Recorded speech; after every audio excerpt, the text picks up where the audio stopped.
வங்கக்கடலில் மையம் கொண்டுள்ள மோந்தா புயல் மணிக்கு 18 கிலோமீட்டர் வேகத்தில் நகர்கிறது. சென்னையில் இருந்து 520 கிலோமீட்டர் தொலைவில் மையம் கொண்டு ஆந்திராவை நோக்கி செல்கிறது. மோந்தா புயலால் ஆந்திரா மற்றும் ஒடிஷாவுக்கு சிவப்பு எச்சரிக்கை. தீவிர புயலாக உருமாறும் 2 மாநிலங்களின் கடலோர பகுதிகளில் அதி கனமழை பெய்யக்கூடும் என வானிலை மையம் தகவல்.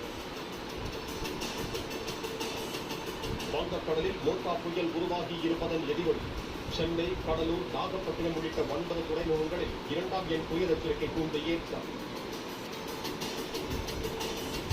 சென்னை மற்றும் புறநகருக்கு வானிலை மையம் ஆரஞ்சு அலர்ட்.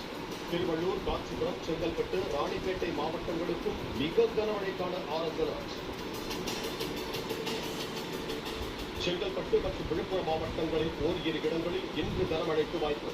தமிழ்நாட்டின் ஒரு சில இடங்களில் மிதமான மழை பெய்யக்கூடும் என வானிலை மையம் தகவல். கரூரில் விஜய் பிரச்சாரத்திற்கு ஒரு நாள் முன்னதாக கடைசி நேரத்தில் தான் அனுமதி கொடுத்ததாக உயர்நீதிமன்றத்தில் தாவேக வாதம். முன்கூட்டியே தமிழக அரசு அனுமதி கொடுத்திருந்தால் அட்டப்பாவிதங்களை தவிர்த்திருக்கலாம் என்றும் தகவல்.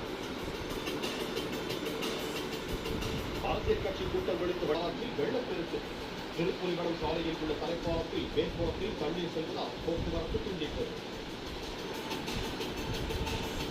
குமரி மாவட்டம் பேச்சிப்பாறை அணையிலிருந்து வினாடிக்கு 2000 கனஅடி உபரி நீர் திறப்பு. தாமிரபரணி ஆற்றில் கரைபுரண்டு ஓடும் தண்ணீர். தன்னை தனது மூத்த சகோதரராக ஏற்றுக்கொண்டவர்கள் குறித்து தமிழக அரசு பிரமாண பத்திரம் தாக்கல் செய்யவில்லை என உச்சநீதிமன்றம் அதிருப்தி. வரும் திங்கட்கிழமை தலைமைச் செயலாளர் முருகானந்தம் நேரில் ஆஜராகி விளக்கம் அளிக்க உத்தரவு. புதுச்சேரியில் மின்சார பேருந்து முனையம் மற்றும் மின்சார பேருந்து துவக்க விழா.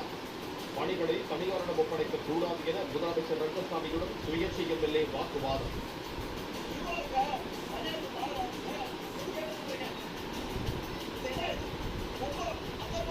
ஆபரண தங்கத்தின் விலை சவரனுக்கு 400 ரூபாய் குறைந்து 91,600 ரூபாய்க்கு விற்பனை. கிராமுக்கு 50 ரூபாய் குறைந்து 11,450 ரூபாய்க்கு விற்பனையாகும் தங்கம்.